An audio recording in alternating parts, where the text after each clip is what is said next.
जय माई की नमस्कार। एक बार फिर आप सभी का स्वागत है हमारे चैनल सनातनी तीर्थ में। माँ पीताम्बरा दतिया, मध्य प्रदेश। इन दिनों जो ईश्वर पर आस्था रखने वाले हैं, भगवान पर विश्वास करते हैं, पूजा पाठ अनुष्ठान मानते हैं, यानी सनातनियों के बीच में माँ पीताम्बरा की बहुत चर्चा है। जिसको देखो उस हर तीसरे या चौथे व्यक्ति के मुँह से सुनने को मिल जाएगा कि भाई मैं 5 शनिवार से जा रहा हूँ दतिया पीताम्बरा के दर्शन करने। तो कोई बताएगा मैं 7 शनिवार हो आया हूँ, पीताम्बरा के दर्शन कर आया हूँ। लेकिन मुझे लगता है हम लोगों में एक बड़ी संख्या ऐसे भी भक्तों की है कि जिन्हें ये नहीं मालूम होगा कि ये पीताम्बरा आखिर है कौन? कौन है दतिया में विराजी पीताम्बरा? तो मुझे लगा कि आज इसी पर चर्चा की जाए कि पीताम्बरा कौन है? जिनकी चर्चा आज इतनी है कि शनिवार को लाखों का भीड़ जो है शनिवार के दिन लाखों का आंकड़ा पार कर जाती है। इस दिव्य स्थान में पहुंचने वालों की संख्या आसपास के ज़िलों की बात छोड़ दें, अदर स्टेट के लोग पहुंचते हैं यहाँ, माने आसपास के 2-4-10 राज्यों तक चर्चा है। और वैसे भी ये माँ का जो मंदिर है, इसकी जो चर्चा है या एनर्जी लेवल यहाँ का इतना है कि जो गया वो यहाँ का होकर रह जाता है। यानी दूर देश में बैठे लोग भी माँ की महिमा के बारे में जानते हैं। लेकिन इधर बहुत ज़ोरों पर माँ की चर्चा है कि पीताम्बरा गए थे। तो आखिर ये पीताम्बरा कौन है? आज की बात इसी पर करता हूँ। माँ पीताम्बरा 10 महाविद्याओं में से जो 8वीं महाविद्या है बगलामुखी, वो बगलामुखी ही पीताम्बरा है। यानी वाम मार्गी साधना में, तंत्र साधना में या 10 महाविद्याओं में जो तारा, काली, धूमावती, छिन्नमस्ता, त्रिपुर सुंदरी, बगला, मातंगी जो गिनी गई हैं, उनमें जो 8वीं महाविद्या हैं वो है हमारी माँ पीताम्बरा, जिनके दर्शन करने दतिया पीठ लोग जाते हैं। हम लोग जिनके दर्शन करते हैं, जिनको पीताम्बरा कह के संबोधित करते हैं माँ को, वो माँ बगलामुखी है। और बगलामुखी के 2 पुराने मंदिर और हैं जो बगलामुखी नाम से ही जाने जाते हैं।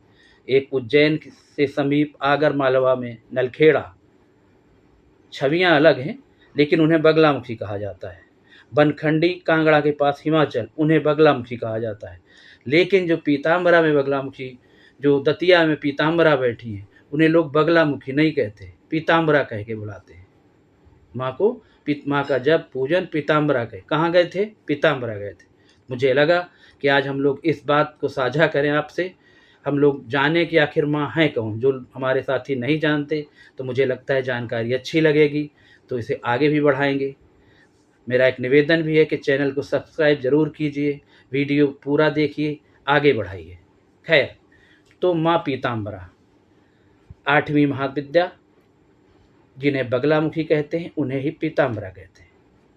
अब शास्त्रों की माने तो इनकी उत्पत्ति कैसे हुई, प्रादुर्भाव कैसे हुआ? पौराणिक कथा है कि सतयुग में बहुत भयंकर तूफान और प्रलय हुई, पूरा ब्रह्मांड अस्त व्यस्त होने की स्थिति में आ गया। ऐसे में सौराष्ट्र के पास हरिद्रा सरोवर के पास बैठकर भगवान विष्णु ने तपस्या की और उनकी तपस्या से प्रसन्न होकर उसी हरिद्रा सरोवर में प्रादुर्भाव हुआ माँ बगलामुखी का।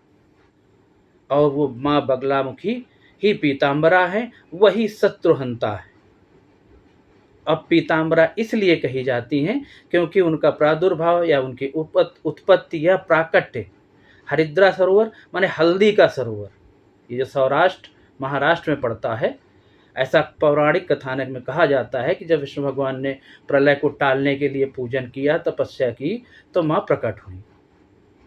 कुल मिलाकर दतिया में बैठी हैं माँ बगलामुखी। अब पीताम्बरा इनको इसलिए कहते हैं कि अगर इनके पूजन की बात की जाए तो इनकी स्तुति में पीले चीज़ों का, या जो साधक इनकी साधना करते हैं, पीले वस्त्रों का विशेष महत्व है।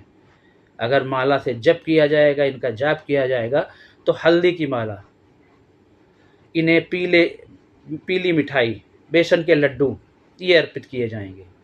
और ये बगलामुखी पीताम्बरा माँ का जो पूजन दतिया पीठ में होता है, वो देश दुनिया में कहीं नहीं होता, क्योंकि इस पीठ की स्थापना जो पूज्य स्वामी जी महाराज ने की थी और कई बार लोग कहने लगते हैं कि एक स्वामी जी थे, वो एक जलती हुई ज्योति कहीं से लाए थे। कुछ लोग कहते हैं ये दतिया में जो पीताम्बरा हैं ये प्रकट हुई थी। ऐसा कुछ नहीं है। मैं जानकारी के लिए बता दूं, 1935 में पूज्य स्वामी जी महाराज कौन थे? एक अनाम संत। आगे के वीडियो में मैं पूरा वहाँ का भी जो मैंने खंगाला, जो भी मैंने बातचीत की या 2 दशक से ज़्यादा का समय हुआ, माँ की अनुकंपा मुझ पर है, वहाँ के वरिष्ठ लोगों से बात की तो मैं वो भी जानकारी आपको दूंगा। तो कुल मिलाकर आप जान गए होंगे कि पीताम्बरा का मतलब बगलामुखी देवी है। अब इन्हें पीली वस्तुएं पसंद हैं, ये शत्रु संहारक हैं, कोर्ट कचहरी में विजय दिलाने वाली हैं तो ये रौद्र रूप में। लेकिन दतिया पीठ की बड़ी विशेषता ये है कि पूज्य स्वामी जी महाराज तो बहुत कह सकते हैं बहुत मूडी थे।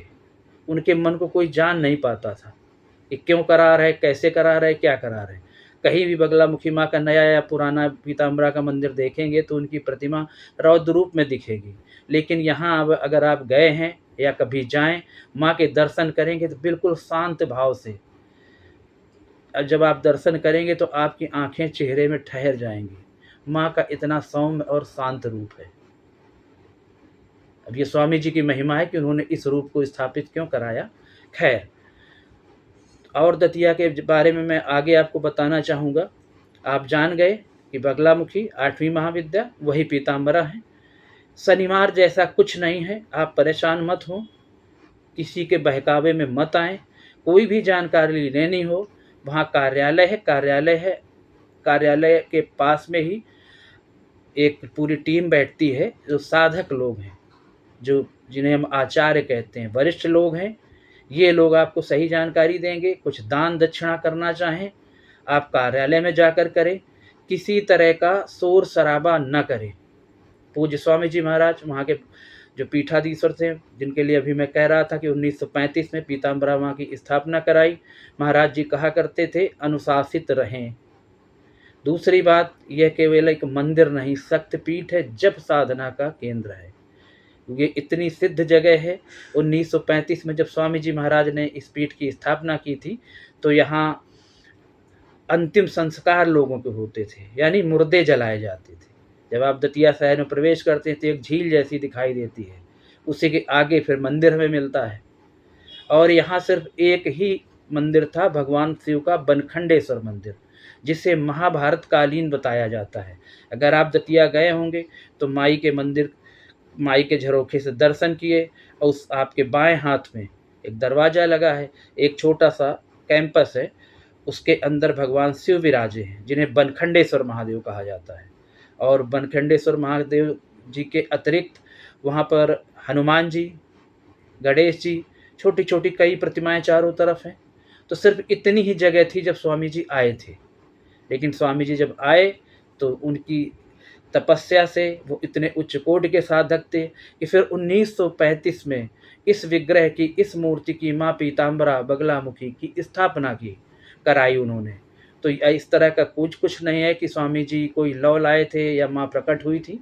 स्वामी जी के तप का, तपस्या का, साधना का, स्वामी जी को 10 महाविद्याएं सिद्ध थी, उसका परिणाम है ये पीताम्बरा माँ का जो हमारा साधना केंद्र या जप केंद्र है। माँ का जो झरोखा है, खिड़की, उसमें आप दर्शन करते हैं, उसके ठीक सामने देखेंगे तो सफ़ेद पत्थर से एक शिवालय बना हुआ है।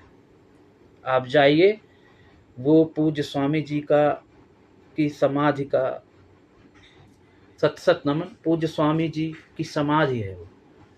और भगवान शिव का एक बड़ा सा लिंग स्थापित है, यानी कि जब भौतिक शरीर पूज्य स्वामी जी ने छोड़ा था, उसी के ऊपर ये शिव जी स्थापित कर दिए गए। और इसीलिए उस शिवालय में आपको नंदी नहीं देखने को मिलेगा, बिना नंदी के शिव जी हैं वो शिवलिंग बिना नंदी का है। उसके ठीक पीछे साधना कक्ष बना है, जहाँ एक बड़ी सी प्रतिमा पूज्य स्वामी जी की संगमरमर की स्थापित है, जहाँ सुबह शाम पूजन और शांति के साथ जब साधना चलती रहती है। ठीक इसके पीछे ही आप देखेंगे कि आपको एक सरोवर जैसा दिखाई देगा, तो कोई तालाब या कुछ वैसा नहीं है। पूज्य स्वामी जी ने माई का जो यंत्र है, पीताम्बरा माई का, वो यंत्र का उन्होंने उसमें तालाब का रूप दे के, तालाब माने हरिद्रा सरोवर का रूप दे के, बीच में वो जो आप फूल जैसा देखते हैं उसी उसी को प्रतीक रूप में वहाँ दर्शाया है। दर्शन करें, नमन करें। इसके अतिरिक्त थोड़ा सा दूसरे हिस्से पर जाएंगे तो वहाँ माँ धूमावती का मंदिर है। आप माँ धूमावती के बारे में हम अगले वीडियो में आपसे बात करेंगे। फिलहाल आज हमसे केवल इतना ही बताना चाहते हैं कि जो तंत्र की 10 महाविद्याओं में 8वीं महाविद्या है वो हैं माँ पीताम्बरा, बगलामुखी पीताम्बरा। इनकी फ़ोटो आप घर में ला सकते हैं, लेकिन बिना किसी योग्य पुरोहित आचार्य के किसी भी ढंग से इनके अनुष्ठान या पूजन या मांत्रिक क्रियाएं माँ की कतई न करें। जो भी है केवल मन से माँ का ध्यान करें।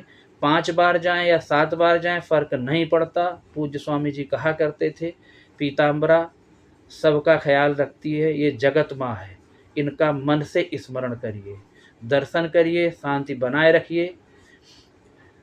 और एक बात का विशेष ध्यान रखिए, कई बार मैं अपने पुराने वीडियो में बता चुका हूँ, भीड़ लगातार बढ़ रही है तो वहाँ लोग इस बात के लिए आपको मिल जाएंगे कि पैसे दो, मैं अनुष्ठान करा दूंगा, आपका काम हो जाएगा।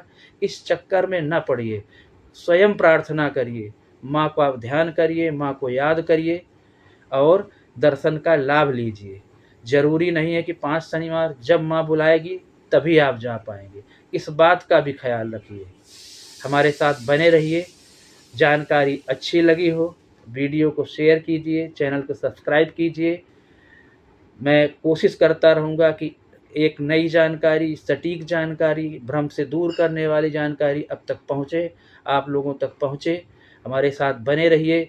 जय माई की तो चिंता काहे की।